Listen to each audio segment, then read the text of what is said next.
हो गया बाबू तुम्हारा। चलो देखिए कैश फ्लो स्टेटमेंट, इसको हिंदी में बोलते हैं रोकड़ प्रवाह विवरण। क्या बोलते हैं? रोकड़ प्रवाह विवरण। जैसा कि तुम्हें बताया गया कि अकाउंटिंग स्टैंडर्ड होते हैं, लेखा प्रमाण 32 अकाउंटिंग स्टैंडर्ड बताया गया थे कि 32 अकाउंटिंग स्टैंडर्ड है। उसमें से अकाउंटिंग स्टैंडर्ड 3 जो है उसमें कैश फ्लो स्टेटमेंट हमारे बताया गया। अकाउंटिंग स्टैंडर्ड 3 उसमें क्या बताया गया है? Cash flow statement. रोकड़ प्रवाह विवरण किसे कहते हैं, रोकड़ प्रवाह विवरण कैसे बनाया जाता है, ठीक है ना, ये सारी बातें। तो सबसे पहले जानना है हमको कि कैश फ्लो किसको कहते हैं। कैश फ्लो, सिर्फ कैश फ्लो स्टेटमेंट तो छोड़ दो, सिर्फ कैश फ्लो किसको कहते हैं, रोकड़ प्रवाह किसको कहते हैं? रोकड़ कितना आया, कितना व्यापार से गया, रोकड़ का आना और रोकड़ का जाना, कैश का आना और कैश का जाना, कैश इनफ्लो और कैश आउटफ्लो, ठीक है। तो कितना कैश इनफ्लो हुआ है, कितना कैश आउटफ्लो हुआ है, उसको हम लोग बोलते हैं कैश फ्लो। क्या बोलते हैं उसको? कैश फ्लो बोलते हैं, ठीक है ना। लेकिन हम लोग बात करेंगे अभी कैश फ्लो स्टेटमेंट की, कि कैश फ्लो स्टेटमेंट क्या होता है। अकाउंटिंग का स्टेटमेंट। तो अकाउंटिंग स्टैंडर्ड 3 में कुछ तरीके बताए गए, रूल नियम बताया गया। उसके रूल नियम के हिसाब से उसको रखा जाएगा, एक स्टेटमेंट बनाया जाएगा, एक सूची बनाई जाएगी, एक तालिका बनाई जाएगी, उसको हम लोग क्या बोलेंगे? कैश फ्लो स्टेटमेंट बोलेंगे। तो जो भी कैश आता है या जाता है, कैश इनफ्लो होता है और कैश आउटफ्लो होता है, उसको 3 कैटेगरी में बांटा गया है।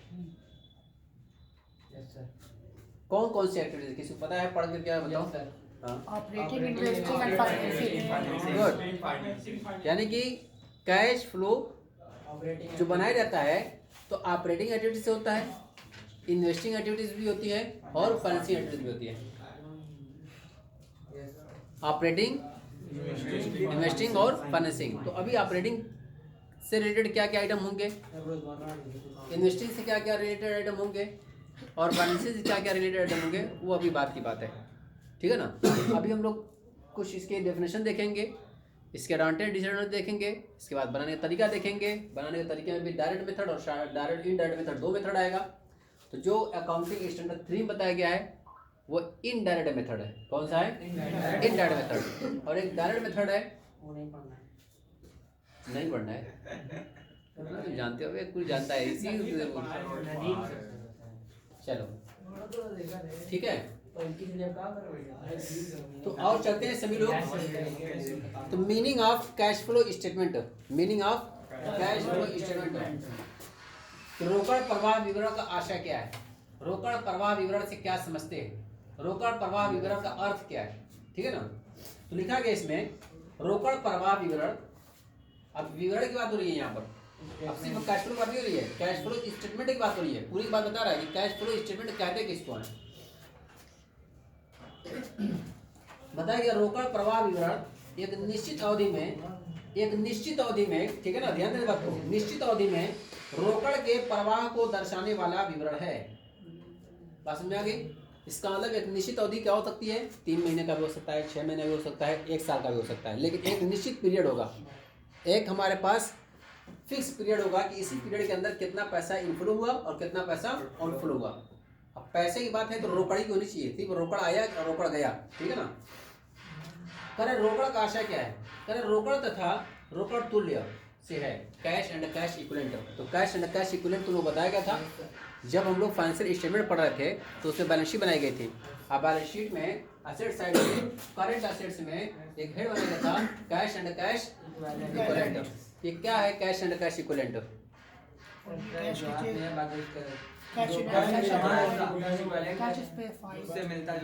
यानी जो कैश हमारे पास है उससे मिलता जुलता क्या, मतलब जो ये चूरन वाला जो नोट रहता है वो भी है, जो बैंक में हमारे पास पैसा पड़ा हुआ है वो भी। और एक होती है मार्केटेबल सिक्योरिटीज। क्या होती है? Marketable securities. ये एक इन्वेस्टमेंट होता है, शॉर्ट टर्म इन्वेस्टमेंट होता है, जब चाहो तुरंत उसको बेच दो। तो तुम लोग पढ़े होगे उसको करंट एसेट्स में, करंट इन्वेस्टमेंट पढ़े होगे, करंट इन्वेस्टमेंट ये उसी में आता है मार्केटेबल सिक्योरिटीज। तुरंत उसको मार्केट में भुना सकते हो, बेच सकते हो, तुरंत पैसा भी आ जाएगा, ठीक है ना। तो इसका मतलब जो हमारे पास कैश इन हैंड है, जो हमारा बैंक बैलेंस है वो भी कैश इक्विवेलेंट है। अभी एक चेक काटो फटाफट से पैसा निकल के आ जाएगा। ड्राफ्ट क्लियर है? मार्केटेबल सिक्योरिटीज यानी जो पैसा हमने इन्वेस्ट किया हुआ है कहीं किसी सिक्योरिटी में, किसी डिबेंचर में, लेकिन वो ऐसा डिबेंचर, ऐसा शेयर या ऐसी सिक्योरिटी, ऐसा इन्वेस्टमेंट होना चाहिए जिसको तुरंत बेचा जा सकता हो, बेच कर तुरंत पैसा मंगवा ले। तो कोई भी ऐसी चीज़ होगी तो क्या बोलेंगे? कैश के इक्वलेंट बोलेंगे। क्या बोलेंगे? यानी कैश नहीं है लेकिन कैश के इक्वल है। अभी चेक काटोगे अभी पैसा निकल जाएगा। अभी मार्केटेबल सिक्योरिटी जो है उसको मार्केट में बेच दोगे अभी पैसा निकल जाएगा, तो उसको क्या बोलेंगे? कैश के इक्वल बोला जाएगा। ठीक है ना? तो वही बता रहे हैं यहाँ पे कि रोकड़ का मतलब क्या है। यहाँ पर तो रोकड़ का मतलब बता रहे हैं कि रोकड़ का आशय रोकड़ तथा रोकड़ तुल्य यानी कैश इक्वलेंट से है, जबकि प्रवाह का आशय रोकड़ की प्राप्ति एवं प्रयोग से है। प्रवाह फ्लो मतलब यानी इनपुट और आउटपुट, इनफ्लो और आउटफ्लो, इनफ्लो और आउटफ्लो रोकड़ की प्राप्ति एवं प्रयोग से है। इस प्रकार रोकड़ प्रवाह विवरण को रोकड़ की प्राप्ति एवं भुगतान के ऐसे सारांश के रूप में परिभाषित किया जा सकता है जो एक निश्चित लेखांकन अवधि में किसी उपक्रम में चिट्ठे एवं लाभ हानि खाते और लाभ हानि विवरण को सूचनाओं के आधार पर रोकड़ की प्राप्ति और प्रयोग के दर्शाता है तथा रोकड़ के प्रारंभिक और अंतिम शेष के बीच मिलान करता है। यानी opening cash and cash equivalent और closing cash and cash equivalent ये आपस में मिलान करता है लास्ट में आकर के। इसमें सबसे बड़ी बात यह है कि अगर आपका बैलेंस अपने आप को चेक करना हो कि सही है कि नहीं सही है, जितना भी हम लोग बनाएंगे जो operating activities, investing activities, financing activities सब जोड़ घटा दोगे ना, तो जो डिफरेंट हमारे पास आना चाहिए एकदम कैश एंड कैश इक्विवेलेंट जो हमारा क्लोजिंग बैलेंस है उसी के बराबर अगर होगा तो समझ जाना सही है वरना गलत है। जब हम लोग लगाएंगे तो मैं दिखाऊंगा प्रैक्टिकल करके। इस कारण जो closing cash and cash equivalent हमारे बैलेंस शीट पड़ा हुआ है उसी के बराबर आना चाहिए। ये सब चीज़ें करने के बाद ऑपरेटिंग, इन्वेस्टिंग और फाइनेंसिंग एक्टिविटीज जो है जो भी उसमें इनफ्लो और आउटफ्लो हुआ होगा जब जोड़ घटा कर लोगे तो किसके बराबर बचेगा? हमारे पास कैश एंड कैश इक्विवेलेंट के बराबर बचेगा। ठीक है? आगे बताया गया यहाँ पर संक्षेप में बताया गया कि रोकड़ प्रवाह विवरण किसी उपक्रम की रोकड़ की स्थिति में परिवर्तन के कारणों को स्पष्ट करता है। जिन व्यवहारों से रोकड़ स्थिति में वृद्धि होती है उन्हें रोकड़ अंतर्वाह यानी कैश इनफ्लो माना जाता है, और जिन व्यवहारों से रोकड़ में कमी होती आती है उन्हें रोकड़ बहिर्वाह यानी कैश आउटफ्लो कहा जाता है। क्लियर है ना? तो इनफ्लो और आउटफ्लो समझ ही गए हो। और किन की कारणों से पैसा आ रहा जा रहा है तो हमने बताया कि 3 एक्टिविटीज होती है, ऑपरेटिंग, इन्वेस्टिंग और फाइनेंसिंग। इसी 3 में पैसा आया होगा और गया होगा।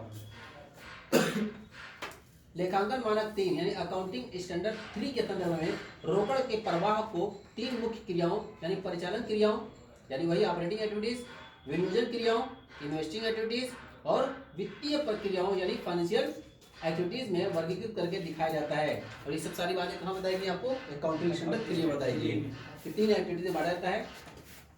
और तीनों एक्टिविटीज क्या हो गई? ऑपरेटिंग एक्टिविटीज, इन्वेस्टिंग एक्टिविटीज और फाइनेंसिंग एक्टिविटीज। ध्यान देना इस बात को, इसी को 3 को रखना भी है। यह भी उल्लेखनीय है कि रोकड़ प्रवाह विवरण को रोकड़ में परिवर्तन के कारणों का विवरण यानी statement accounting for variation in cash, मतलब कैश में कहाँ से घट रहा है बढ़ रहा है वो सारी बातें हमको पता चलती है कैश फ्लो स्टेटमेंट से। रोकड़ आधार पर वित्तीय स्थिति में परिवर्तन का विवरण यानी statement of changes in financial position on cash basis भी कहा जाता है। क्लियर है? तो कैश फ्लो स्टेटमेंट का मतलब क्या हुआ? कैश फ्लो स्टेटमेंट एक ऐसा स्टेटमेंट है जो एक निश्चित अवधि पर बनाया जाता है, चाहे तिमाही बनाओ, चाहे छमाही बनाओ, चाहे सालाना बनाओ। ठीक है ना? वार्षिक। और उसमें ये पता चलता है कि कितना पैसा किस किस एक्टिविटीज से आ रहा है और जा रहा है, ये सारी सी बातें उससे पता चलती हैं। उस स्टेटमेंट को हम लोग क्या बोलते हैं? कैश फ्लो स्टेटमेंट कहते हैं। और जो एक्टिविटीज बताई गई उसमें कितनी एक्टिविटीज बताई गई? अकाउंटिंग क्षेत्र में 3 एक्टिविटीज बताई गई है। वही 3 एक्टिविटीज से देखते हैं कितना उस एक्टिविटी से यानी कि इन्वेस्टिंग एक्टिविटी से कितना आया गया है, फाइनेंसिंग से कितना गया है, ऑपरेटिंग से कितना आया गया है। तीनों एक्टिविटीज जो है देखी जाती है उसमें कितना आया गया है। ठीक है? अब उसके बाद यहाँ पर आता है रोकड़ प्रवाह विवरण के लाभ यानी advantage of cash flow statement या importance of cash flow statement.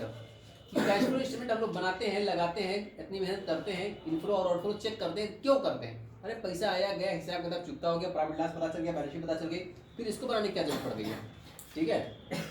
तो बता रहा है क्या इसका एडवांटेज है। सबसे पहले बता रहे हैं यहाँ पर रोकड़ स्थिति का विश्लेषण एनालिसिस ऑफ कैश पोजीशन।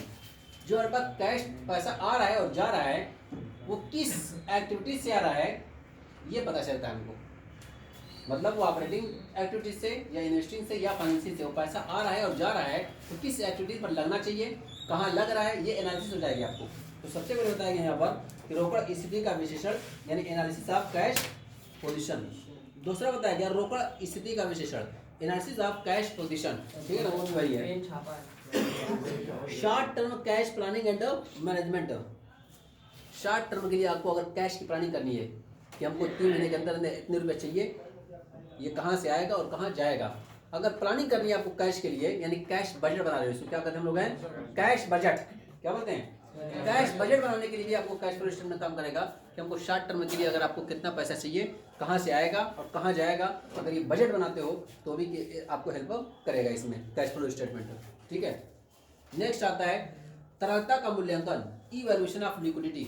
तरलता किसको कहते हैं ये बताओ, लिक्विडिटी किसे कहता है, लिक्विडिटी जो आसानी से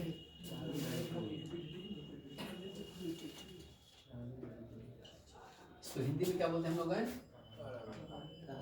तरलता किसे कहते हैं, तरलता, एकदम आसान। तरल, सरल होता आसान हो। बताओ लिक्विडिटी किसे कहते हैं। लिक्विडिटी का मतलब समझो, लिक्विडिटी का मतलब ये होता है कि जो भी हमारे पास एसेट्स है उसको कैश में कितना जल्दी कन्वर्ट कर सकते हैं, कैश में कन्वर्ट कितना कर सकते हैं, उसको क्या कहते हैं हम लोग हैं, तरल संपत्ति। जो कैश में कन्वर्ट होती है, जिसमें ज़्यादा होगी उसमें तरलता कम होगी। तो तरलता का मतलब क्या हुआ, कैश में कन्वर्ट करने की क्षमता किसमें ज़्यादा है, वो क्या कहलाएगी आपकी तो इससे हम लोग पता चलता है कि हमारे अंदर तरलता कितनी है, यानी कि कौन कौन सी ऐसी एसेट है जिसको तुरंत हम लोग बेच करके पैसा ले सकते हैं और अपना काम निपटा सकते हैं, ठीक है। तो तरलता का मूल्यांकन किया जा सकता है इससे। और विभिन्न क्रियाओं से रोकड़ प्रवाह का विश्लेषण analysis of cash flow from different activities. Different activities कौन सी है, वही 3, ऑपरेटिंग एक्टिविटीज, इन्वेस्टिंग एक्टिविटीज और फाइनेंशियल एक्टिविटीज, ठीक है ना। तीनों का हम लोग अलग अलग पता चल जाएगा आपको। आगे बता रहे परिचालन परिणामों की तुलना, कंपैरिजन ऑफ ऑपरेटिंग परफॉर्मेंस। जो हमारा ऑपरेटिंग परफॉर्मेंस है, जो हम लोग बिजनेस करते हैं उससे जो पैसा आ रहा है जा रहा है, ये हमको पता चल जाएगा कि उसमें जो एक्टिविटी है जो हमारे जिससे काम करते हैं उसमें कितना आ रहा है जा रहा है, ये पता चल जाएगा। इन्वेस्टिंग और फाइनेंसिंग हमारा काम थोड़ी ना है, काम तुम्हारा कुछ माल बेचना होगा या कुछ सर्विस देना होगा, उससे कितना पैसा आ रहा है जा रहा है ये आपको पता चल जाएगा उससे। तो इसको बोला गया कंपैरिजन ऑफ ऑपरेटिंग परफॉर्मेंस। रोकड़ प्रवाह के भावी अनुमानों में सहायक, helpful in estimating future cash flow. Future के लिए क्या कैश आएगा, कहाँ जाएगा, ये वही चीज़ ऊपर जो बताया ना कैश बजट, उसके लिए शॉर्ट टर्म के लिए भी कह सकते हो उसको। आगे बताया गया नीतियों के निर्धारण में सहायक, helpful in the formation of policies. अगर फ्यूचर के लिए कोई पॉलिसी बनाना चाहते हो, कोई नीति बनाना चाहते हो, तो वर्तमान में हम लोग पास क्या कैश का इनफ्लो और आउटफ्लो है, कहाँ से हो रहा है, कहाँ जा रहा है, ये सारी चीज़ें हमको जाननी पड़ेंगी। तो ये भी आपको पता चल जाएगा। वही बता रहा है नीतियों के निर्धारण में सहायक यानी helpful in the formation of policies, बाहरी पक्षों के लिए उपयोगी, यूजफुल टू आउटसाइडर्स। आउटसाइडर कौन लोग हैं आउटसाइडर, आउटसाइडर के लिए भी ये हेल्पफुल है। तो आउटसाइडर बताया क्या तुम लोगों को, कौन आउटसाइडर हैं, बताया गया था। बैंकर को भी ज़रूरत है, लेंडर को भी ज़रूरत है, इन्वेस्टर को भी ज़रूरत है, शेयर होल्डर को भी ज़रूरत है, डिवेंचर होल्डर को भी ज़रूरत है, क्रेडिटर को भी ज़रूरत है, कस्टमर को भी ज़रूरत है, एम्प्लॉयर को भी ज़रूरत है। ये सब बताया गया था ना कि आपके बुक्स ऑफ अकाउंट के जो यूजर्स हैं, जैसे ओनर होता है, मैनेजर होता है, सप्लायर होता है, लेंडर होते हैं, बैंकर होते हैं, इन्वेस्टर होते हैं, डिवेंचर होल्डर होते हैं, सरकार भी होती है, सब होते ही नहीं होते, इन सबों को भी ज़रूरत है। तो आउटसाइडर में ज़्यादातर किस मानोगे, सप्लायर हैं, डिवेंचर होल्डर हैं, बैंकर हैं, लेंडर हैं, ठीक है ना। इन सबों को ज़रूरत पड़ेगी आपको कि देखा जाए कि आपका कैश फ्लो क्या है, कितना आ रहा है, कितना जा रहा है, ठीक है ना। ये सब सारी चीज़ें पता चलती है। और वैसे भी ज़्यादातर ये कैश फ्लो कौन बनाता है, सोल प्रोप्राइटरशिप वाले नहीं बनाते हैं, पार्टनरशिप नहीं बनाते हैं, कंपनी बनाती है, सालाना कौन बनाती है, 40 लाख कंपनी बनाती है, ठीक है ना। जो रजिस्टर्ड होगा। क्योंकि फाइनेंशियल स्टेटमेंट जो बताया गया था, statement of PL, balance sheet और cash flow statement, fund flow real कैसे बनाया जाता है, लेकिन कैश फ्लो बनाया जाता है, 3 चीज़ बनाया जाता है। बाकी notes to account, working note जिसको लोग बोलते हैं, नोट्स टू अकाउंट जो पूरा भरा गया था एक बार बोर्ड, तो वो सब रहता है, 2-3 पेज नीचे लगा रहेगा, हर चीज़ की वर्किंग रहेगी, हर चीज़ की नोट्स रहेगा। ये नहीं कि कोनिया देते हैं कहीं, उन्होंने अगर एक कोनिया देते हैं, बाहर रखा दो कोनिया मत, उसको फ्रंट में रखो, सामने रखो, लेकिन नहीं। अभी हम लोग पढ़ रहे थे ये analysis, financial statement analysis, percentage निकालना था। कॉमन सा है। परसेंटेज तो कोई आते भी नहीं थे, डायरेक्ट हम निकाल करके वहीं पे चिपका देते कि हाँ परसेंटेज ये 20%, ये 30%। जब क्या बताया कि नंबर 1, नंबर 2, 3 नंबर डाल करके लिख दोगे तो वर्किंग नोट्स माना जाएगा, उसका नंबर मिलता है, उसका नंबर मिलता है। डायरेक्ट लिख दोगे तो उसको किसी पूछ सकते हो कितना 58, हाँ 30%, 20%, यही माना जाएगा कि भाई कोई प्रूफ नहीं है कि यही लगाया है। और कार्ड भी देगा तो कुछ कर नहीं सकते हो, 2-4 नंबर काट देते हो, वर्किंग कर लोगे तो 2-3 नंबर जो कटने वाला है वो भी फुल नंबर मिल जाएगा, क्योंकि इस बात का प्रूफ है कि तुम ही लगाए हो इसको, ठीक है ना। तो इसलिए वर्किंग नोट को अहमियत दो। चलो फिर से देखें एक बार इंपॉर्टेंस को लगातार एकदम सरसरी निगाह से कि एडवांटेज और importance of cash flow statement. सबसे पहले बताया गया यहाँ पर analysis of cash position, analysis of cash position, short term cash planning and management, evaluation of liquidity, analysis of cash flow from different activities, comparison of operating performance, helpful in the estimating future cash flow, helpful in the formation of policies और useful to outsiders। Clear है। अब इसकी भी कुछ कमियां हैं, कुछ दोष हैं। देखो जितनी भी जगह पढ़ोगे एडवांटेज, ऐसा हो ही नहीं सकता है जो डिसएडवांटेज ना हो। क्लियर है। मतलब हर एक सिक्के के कितने पहलू होते हैं? 2 पहलू होते हैं, ठीक है। वैसे यहाँ पर भी है कि 2 पहलू होता है, उसकी कुछ अच्छाइयाँ भी होती हैं, कुछ बुराइयाँ भी होती हैं, ठीक है ना। हमारे समाज से भी सब ऐसे नहीं है कि सब दूध के धुले हैं, ठीक है ना। ये अलग बात होती है कि कोई कम है, कोई ज़्यादा है, किसी का छुपा हुआ है, किसी का ओपन हो गया है, इतना ही है। लेकिन ऐसा नहीं है कोई एकदम दूध से धुला हुआ है, ठीक है ना। बड़े बड़े अल्लामा हो, चाहे वो फ़कीर इस्लाम हो, चाहे कोई भी हो, बस क्या है किसी पर्दा लगा हुआ है, किसी पर्दा नहीं है। कोई अपने आप खुद ही साबित करता है कि भैया मैं वैसा ही हूँ, साबित कर देता है, उसी बंदा में आता है। और कोई करता भी है लेकिन फिर भी पर्दा रखता है उसको, ठीक है ना। क्योंकि इंसान है, इंसान होने के नाते तो गलती तो होगी, वो फरिश्ता थोड़ी ना है। सिर्फ इंसान में एक ही शख्सियत है जो इसको हम लोग बोलते हैं मासूम अनिल खता, गलतियों से एकदम धुला हुआ। कौन है वो शख्सियत? मासूम अनिल खता, इससे खता हो नहीं सकती, गलती हो नहीं सकती है। हाँ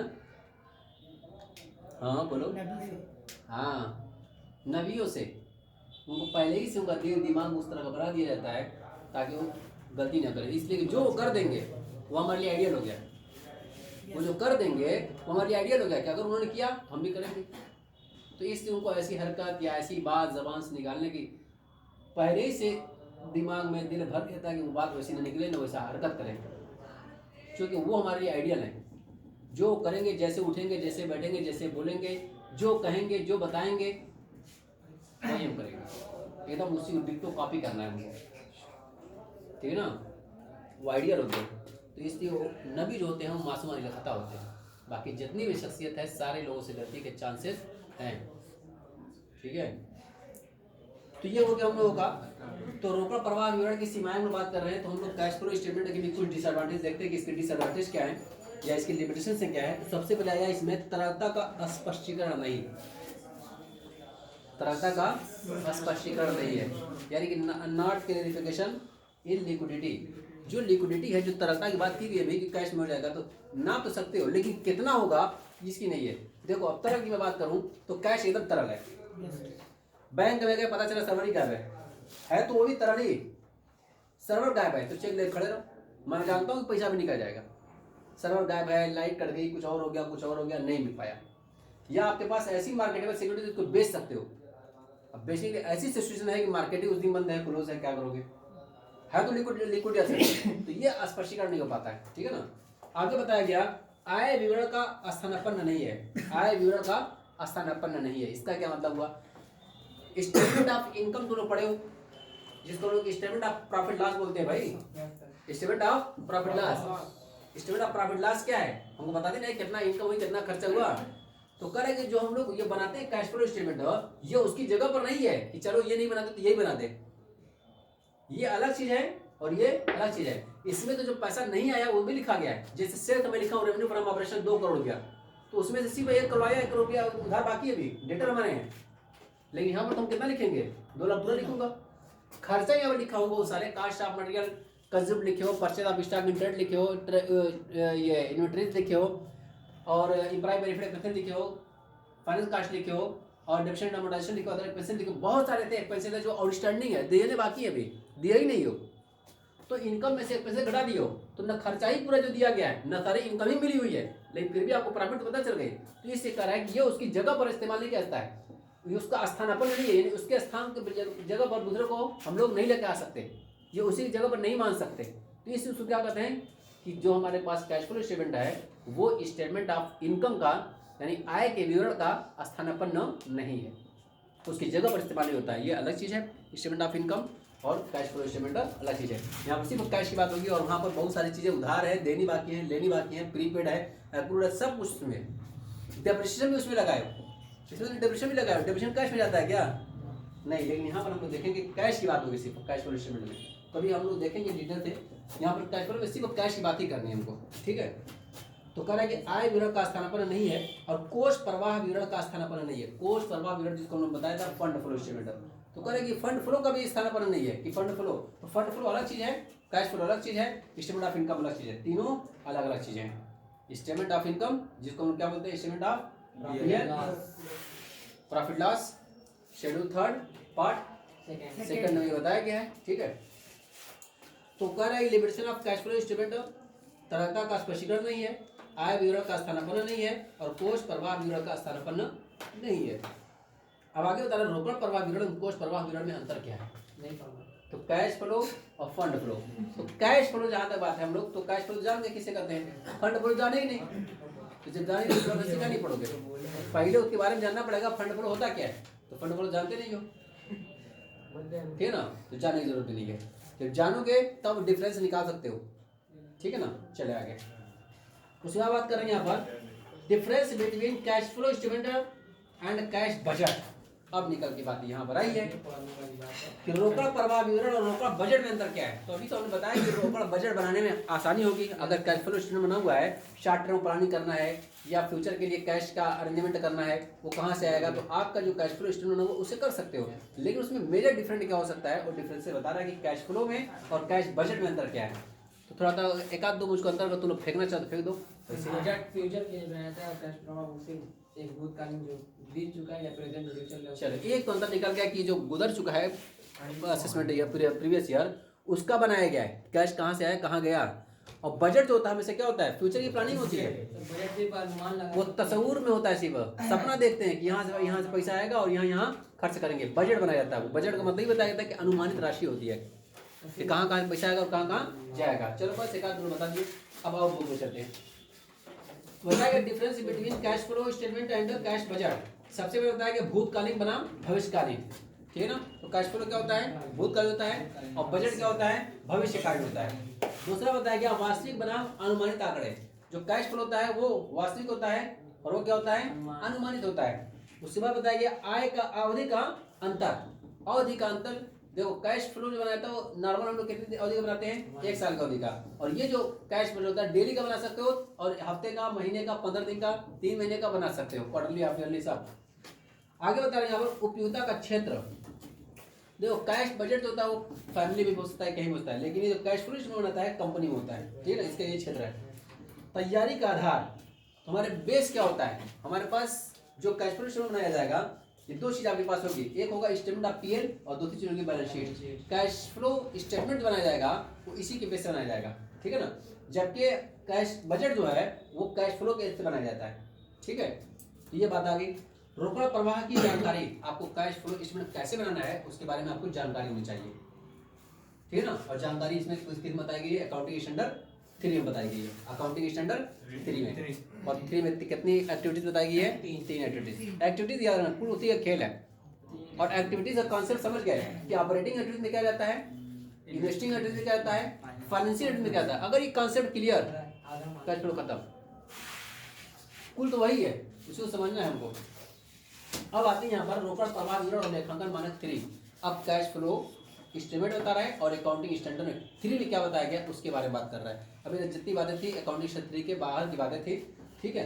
अब बता रहे हैं यहाँ पर रेगुलेशन कि कब से लागू हुआ। लिखा है यहाँ पर institute of Chartered Accountant of India ने जून 1981 में, कब से 1981। इसका मतलब कि हम लोग जो institute of Chartered Accountant of India की स्थापना कब हुई थी बताओ? 1981। Institute of Chartered Accountant of India की स्थापना कब हुई थी? 1886। ICAI हैं? मार्च 1999 में। कहाँ लिखा oh sorry. Institute of Chartered Accountant of India एक इंस्टीट्यूट है जो चार्टर्ड अकाउंटेंट कोर्स कराता है, उसे पास करके लोग सीए बनते हैं, ऑडिटर बनते हैं। तो institute of Chartered Accountant of India की स्थापना कब हुई थी? 1949 में इसकी स्थापना हुई थी। और ये बात कब की जा रही है कि ये जो अकाउंटिंग सेंटर कब आया? 1981 में सेक्शन आया, ये जो पार्ट आया है। इसका मतलब कि कुछ 1949 में आया, कुछ 52 में, कुछ 55 में, कुछ 65 में, कुछ 70 में, कुछ 72 में, बढ़ता गया 1981 में जाके कैश फ्लो का कॉन्सेप्ट आया। इसका मतलब उसके पहले कोई कॉन्सेप्ट नहीं था। ठीक है, तो बता रहे यहाँ पर कि जून 1981 में लेखांकन मानक अकाउंटिंग स्टैंडर्ड 3 निर्गमित किया गया, जो वित्तीय स्थिति में परिवर्तन यानी चेंज इन फाइनेंशियल पोजीशन के बारे में था। अब उसके स्थान पर लेखांकन मानक 3 AS3 रोकड़ प्रवाह विवरण मार्च 1999 में संशोधित निर्गमित किया गया। इसका मतलब 1981 में जो उसका नाम था ना, उसका नाम जानते हो क्या था? Change in financial position. क्या नाम था उसका? Change in financial position. ये फाइनेंशियल पोजीशन है वो कितना गड़बड़ रहा है। 1991 में जाकर के इसका नाम बदला गया और क्या नाम रखा गया इसको? कैश फ्लो स्टेटमेंट रखा गया। ठीक है ना? तो 1981 में बना था तो चेंज इन फाइनेंशियल पोजीशन लिखा गया था। 1999 में इसका कैश फ्लो स्टेटमेंट नाम रखा गया है। 1 अप्रैल 2001 एवं इसके पश्चात प्रारंभ होने वाले लेखांकन अवधि में अग्र उपक्रमों की दिशा में यह मानक आदेशात्मक हो गया है। तो 1 अप्रैल 2001 से ये निम्नलिखित जो उपक्रम बताए गए हैं, इंस्टीट्यूशन बताए गए, यहाँ पर इसको अप्लीकेबल कर दिया कि यहाँ पर बनाना मस्ट है। तो कहाँ पर? ऐसे उपक्रम जिनकी क्षमता या ऋण प्रतिभूतियां भारत में मान्यता प्राप्त स्कंद विपणि पर सूचित है, या जो उपक्रम ऐसी संपत्ति या ऋण प्रतिभूतियों के निर्गमन के प्रक्रिया में है जो भारत में मान्यता प्राप्त स्कंद विपणि पर सूचित कराई जाएंगी। ठीक है, मतलब ये उन कंपनियों पर है जो किसी स्टॉक एक्सचेंज मार्केट में लिस्टेड है या अनलिस्टेड है। तो स्टॉक एक्सचेंज मार्केट जानते हो किसे कहते हैं? स्टॉक एक्सचेंज मार्केट किसे कहते हैं?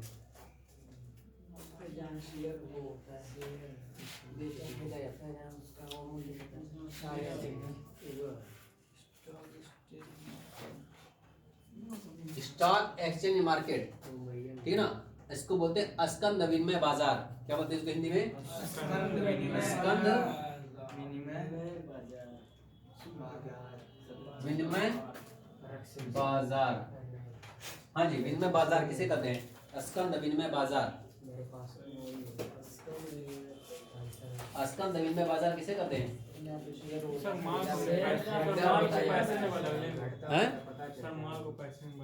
माल को पैसे में बदलना। कि जो हम लोग मार्केट साड़ी बेच रहे हैं, माली है, तब तो इसको पैसे में कन्वर्ट कर रहे हैं। तो ये हम लोग की मार्केट है, स्टॉक मार्केट है ना।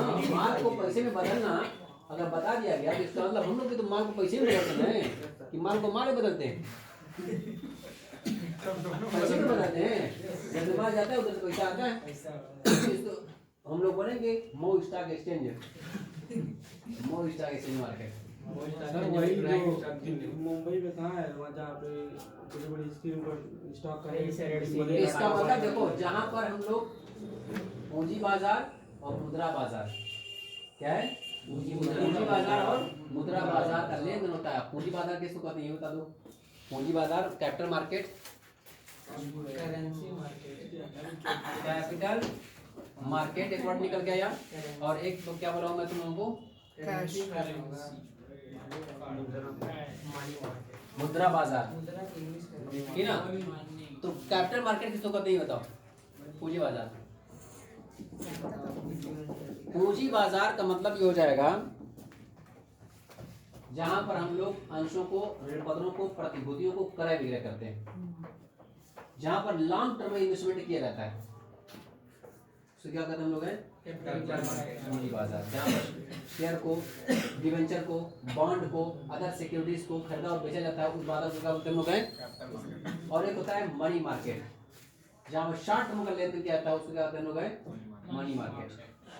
मुद्रा बाजार, जहाँ पर मुद्रा का लेन देन क्या आता है। और मुद्रा बाजार में ये फाइनेंशियल इंस्टीट्यूट आते हैं, जैसे बैंक हो गया, बैंक में पैसा जमा करते हैं, निकालते हैं, डेली का डेली अप डाउन करते रहते हैं, या अपना इंश्योरेंस जहाँ पर कराते हैं वहाँ पर पैसा आता जाता रहता है। ये सब क्या है आपके मनी मार्केट है ये, जहाँ पर मनी का लेन देन क्या आता है, और जहाँ पर शेयर का, डिवेंचर का, बॉन्ड का, सिक्योरिटीज को खरीदा बेचा जाता है उसको क्या बोलते हैं, कैपिटल मार्केट। तो जहाँ पर कैपिटल मार्केट होती है उसी को क्या बोलते हैं, स्टॉक एक्सचेंज मार्केट बोलते हैं। क्या बोलते हैं, स्टॉक एक्सचेंज मार्केट। तो इंडिया के अंदर स्टॉक एक्सचेंज मार्केट कितनी है,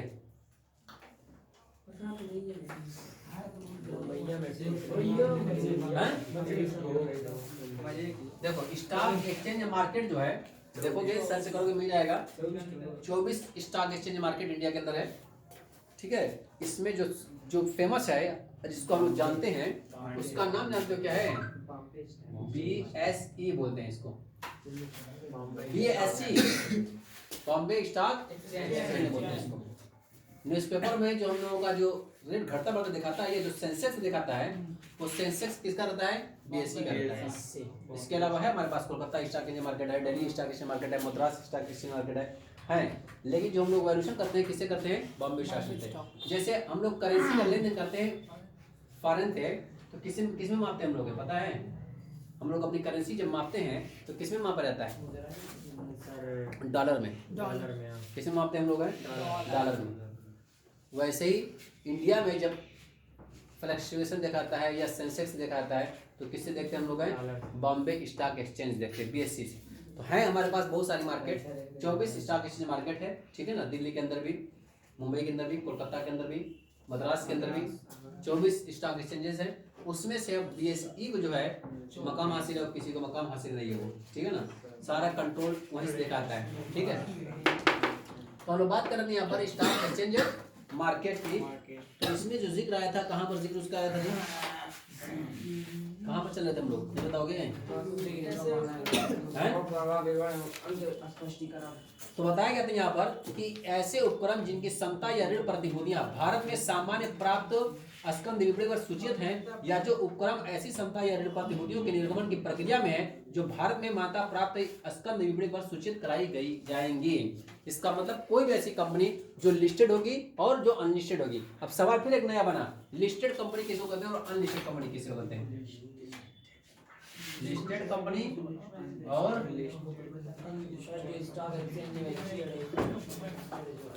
हाँ। अब बहुत सारी कंपनियां ऐसी हैं जो अपना शेयर बेचना चाहती हैं, तो जो भी स्टॉक एक्सचेंज मार्केट है, जो भी स्टॉक एक्सचेंज मार्केट है, उस मार्केट में जाकर के पहले अपना रजिस्ट्रेशन कराना पड़ता है। तो अगर करा लेंगे तो लिस्टेड, और अगर बिना कराए उसी मार्केट में बेचते हैं तो क्या कराएंगे, अनलिस्टेड, यानी उनका शेयर अनलिस्टेड बोला जाएगा। अब लिस्टेड अनलिस्टेड जब शेयर करते बेचते हैं तो उसमें कुछ अलग अलग चीजें उसे बताई जाती है, कब लिस्टेड होगा कब नहीं लिस्टेड होगा, उसके अलग रूल नियम है।